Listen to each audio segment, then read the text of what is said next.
और नेता प्रतिपक्ष और कांग्रेस नेता राहुल गांधी ने जम्मू कश्मीर के रण में चुनावी ताल ठोक दी है। राहुल गांधी ने बुधवार को जम्मू कश्मीर के रामबन में चुनावी रैली की और उन्होंने कहा कि देश में भाजपा और आरएसएस के लोग नफरत और हिंसा फैला रहे हैं। वे देश को बांटने का काम कर रहे हैं, हम इसे जोड़ेंगे।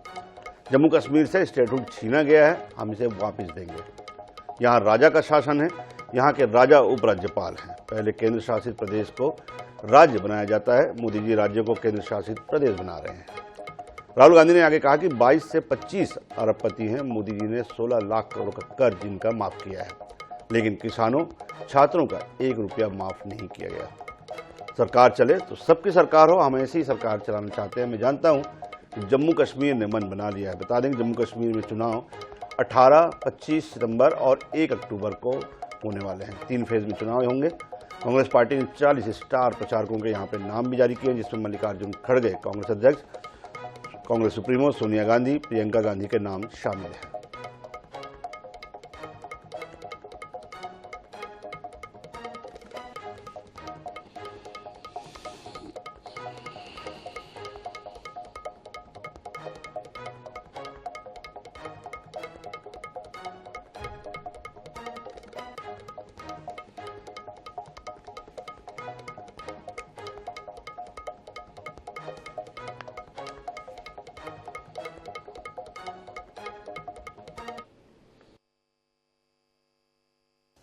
पहली बार एक स्टेट से उनका अधिकार छीना गया है और हमारा कर्तव्य बनता है, हमारी जिम्मेदारी बनती है सिर्फ कांग्रेस पार्टी और नेशनल कॉन्फ्रेंस की नहीं, सिर्फ इंडिया गठबंधन के लोगों को नहीं, मगर हिंदुस्तान के हर नागरिक की जिम्मेदारी है कि जम्मू कश्मीर को स्टेटहुड वापस दिया जाए। और मैं आपको यहां बताने आया हूं कि बीजेपी कुछ भी कह ले, आरएसएस कुछ भी कह ले, हम जम्मू कश्मीर के लोगों को उनका स्टेटहुड वापस देने जा रहे हैं। हम चाहते थे कि चुनाव से पहले मामला तय हो जाए और चुनाव से पहले जम्मू कश्मीर को स्टेटहुड मिले।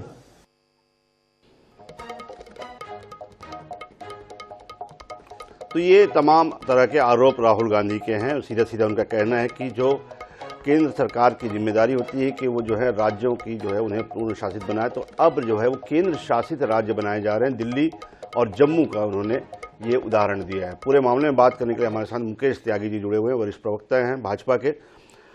मुकेश जी, सबसे बड़ा सवाल यही उठता है कि क्या अगर दिल्ली और जम्मू कश्मीर में जो व्यवस्थाएं लागू की गई है, एलजी की शक्तियां बढ़ाई गई है, अन्य जो राज्य हैं क्या वहां भी इस तरह से संघीय ढांचे में जिसकी व्यवस्था अभी तक हमारे यहाँ दूसरी थी, अन्य देशों की हम बात कर सकते हैं, अन्य देशों में वो व्यवस्था दूसरी, लेकिन हमारे संघीय ढांचे में ये व्यवस्था नहीं थी। ये व्यवस्था थी राज्य सरकारों के अधीन प्राधिकरण का गठन हो गया, चुनाव प्राधिकरण के गठन की बात हो गई, इसके अलावा आयोगों के गठन की बात हो गई। किस दिशा में हम जा रहे हैं? क्या संघीय ढांचे में अब हम नया परिवर्तन देखने को मिलेगा देश भर में? नहीं, देखिए, संघीय ढांचे के इशू नहीं, ये प्रशासनिक व्यवस्था का इशू है। ये संवेदनशील है। हमारे जो बॉर्डर्स हैं वो कितने सिक्योर्ड हैं, और आपने देखा होगा अतीत 370 के रेवोकेशन से पहले किस प्रकार से 3 परिवार जो है और उनके संबंध जो है आतंकवादियों से, अलगाववादी से, पूरे कश्मीर को इन्होंने जो है एक तरह से पाकिस्तान की एक कॉलोनी बना के रख दिया था। वहां पाकिस्तान के झंडे फहराते थे, लाल चौक पर आप जा नहीं सकते थे, सैलानी पहुंच नहीं सकते थे, म्यूजिक कोई बजा नहीं सकता था। वहां पर तमाम ऐसी अराजकता थी, स्कैमेजर्स के कोई राइट नहीं थे, महिलाओं के कोई राइट नहीं थे। किस तरह से कश्मीरी पंडितों को निकाला, उसके आपने 1990 का एपिसोड सुन लिया। तो ये राहुल गांधी जी से मैं ये पूछना चाहता हूँ, क्या 370 वो वापस कॉन्स्टिट्यूशन के अंदर लाएंगे? और ये देखिए, थोथा चना बाजे खाना, इनको ये नहीं पता कि जब सुप्रीम कोर्ट से ऑलरेडी अपहेल्ड हो चुका है 370 का रेवोकेशन, ये कहाँ से उसको रिस्टोर करेंगे? और क्यों नहीं एलजी की पावर बढ़ाई जाए?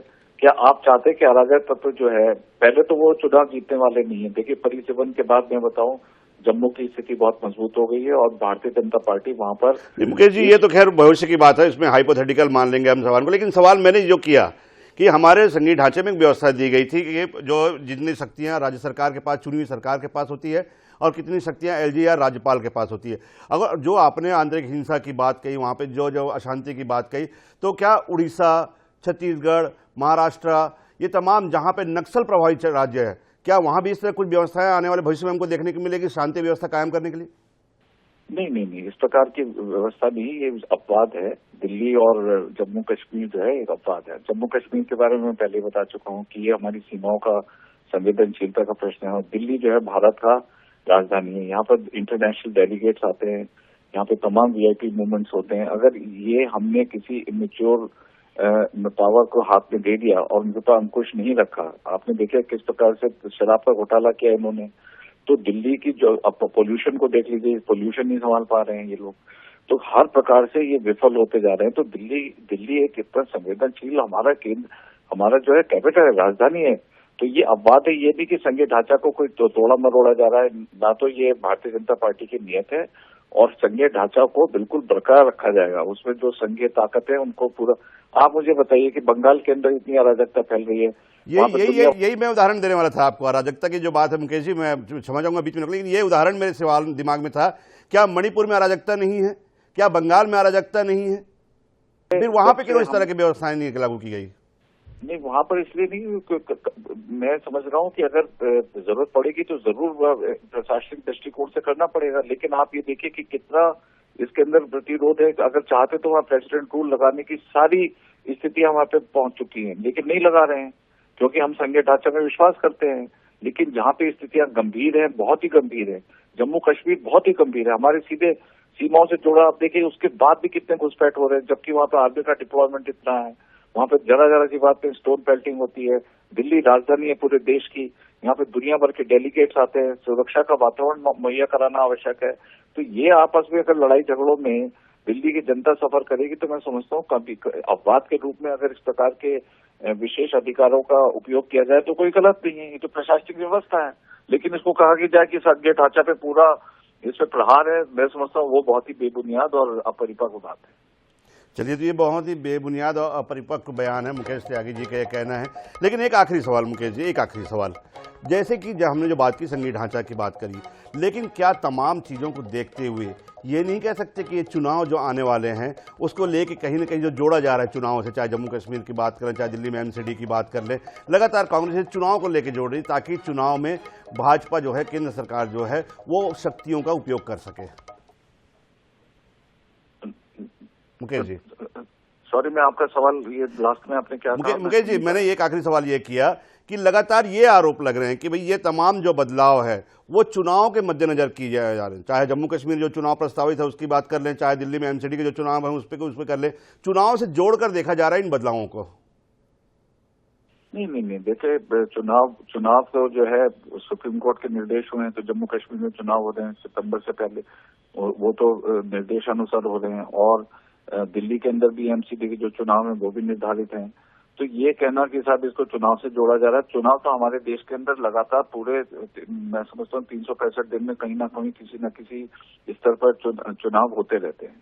तो चुनाव को जोड़ते रहना बार बार, मैं समझता हूँ ये भी बचकानी चुनाव को लेकर कहीं न कहीं इनका वाता नाता नहीं है, ये मुकेश त्यागी जी कह रहे हैं। मेरे साथ अभिषेक चौधरी जी जुड़े हुए हैं कांग्रेस के पक्ष रखने के लिए। अभिषेक जी, अब हम मुकेश त्यागी जी से बात कर रहे थे, राष्ट्रीय प्रवक्ता है भारतीय जनता पार्टी के। जिस तरह से एलजी के पावर बढ़ाए गए हैं, चाहे कश्मीर की बात कर लें, चाहे दिल्ली की बात कर लें, हमने एक मुकेश जी से एक अपना एक संजय संघ का जो है, जो मन में जो एक जिज्ञासा थी वो जाहिर किया था कि क्या ये संघीय ढांचे के खिलाफ नहीं है इस तरह से एलजी की शक्तियां बढ़ाना चुनी हुई सरकार से? तो मुकेश जी कहना कि जहां पे अराजकता है, दिल्ली की बात कर ले, जम्मू कश्मीर की बात कर ले, वहां पे इस तरह के परिवर्तन आवश्यक थे। आप क्या कहेंगे? देखिए, भाजपा के पास अब कुछ एजेंडा नहीं बचे हैं, और इस तरह की ये बातें कहना मुझे बहुत दुख होता है कि इस तरीके के जो बयानबाजियां आती हैं। आज हम देश में बहुत सारी चीजें हैं और मुद्दों पर बात होती नहीं है, और भाजपा उन एजेंडा को उठाना चाहती है जो सिर्फ भाजपा करती है, और भाजपा को वन वे चीजें दिखाई देती हैं, सिर्फ जो वो करते हैं वो सही होता है और उसी पर वो चलना सही समझते हैं। नहीं, ये लेकिन मेरी अब फिर तरफ भी से बदलाव बातें को लेकर आपका विचार क्या है? आप क्या कहेंगे? क्या वाकई में ये संघीय ढांचे के खिलाफ है, या फिर कहीं न कहीं जो है वो केंद्र सरकार ने ये जो तमाम जो चीजें देखते हुए, चाहे जम्मू कश्मीर के हालात हैं, चाहे दिल्ली के जो हालात हैं, उनको देखते हुए परिवर्तन को लेकर क्या कहेंगे आप? आपका नजरिया क्या है? सर देखिए, सिंपल सी बात है, बदलाव की अगर बात करते हैं, भाजपा सरकार जम्मू कश्मीर में ऐसे कितने आतंकी हमले होते हैं जिन पे भाजपा कोई बदलाव नहीं कर पाती, जिन पे भाजपा कोई जांच नहीं कर पाती, जिन पे भाजपा की कोई शिकंजा नहीं कस पाती। चाहे हम बात करें जब से भाजपा की सरकार आई है, अगर आप एक पूरा स्ट्रक्चर निकालेंगे तो पता नहीं कितनी बार हमारे जवान जो है वो शहीद हुए हैं। उन पर भाजपा क्या करना चाहती है? क्या उन पर भाजपा शिकंजा कस पाती है? क्या उनके लिए, जो हमारे देश के जवान शहीद होते हैं, उनके लिए भाजपा क्या कर पाती? कुछ नहीं। ये सिर्फ अटकलें हैं, ये चुनाव के समय बयानबाजियां होती हैं कि हमने ऐसा कर दिया, हमने वैसा कर दिया। मैं कहता हूँ आम जो जनता की जरूरतें हैं उन पर कीजिए, आप जनता को महफूज कीजिए, वो सबसे इम्पोर्टेंट चीज है। तो जनता को नज़र में रखकर जो है वो बदलाव किए जाने चाहिए, ये महत्वपूर्ण है, ना कि किसी तरह से संघीय ढांचे के छेड़छाड़ की। आप दोनों सुधी प्रवक्ताओं का बहुत बहुत शुक्रिया हमारे शो में जुड़ने के लिए। तो एक बड़ा परिवर्तन जो है वो केंद्र सरकार की ओर से नोटिफिकेशन भी जिसका जारी किया गया है कि एलजी की शक्ति आप कहीं न कहीं चुनी हुई सरकार से ऊपर होंगी। आयोग के गठन की बात कर ले, प्राधिकरण की बात कर ले, चाहे चुनाव के समय जो नियुक्तियों की बात कर ले, उन तमाम अधिकार जो अभी तक राज्य सरकार के पास होते थे अब उन्हें एलजी को दे दिया गया है। तमाम आरोप प्रत्यारोप भी हो रहे हैं, लेकिन कहीं न कहीं इस बात को लेकर संकेत भी ये दिए जा रहे हैं कि चुनाव के पहले भाजपा अपनी शक्तियां बढ़ाने के लिए इस तरह के बदलाव कर रही है।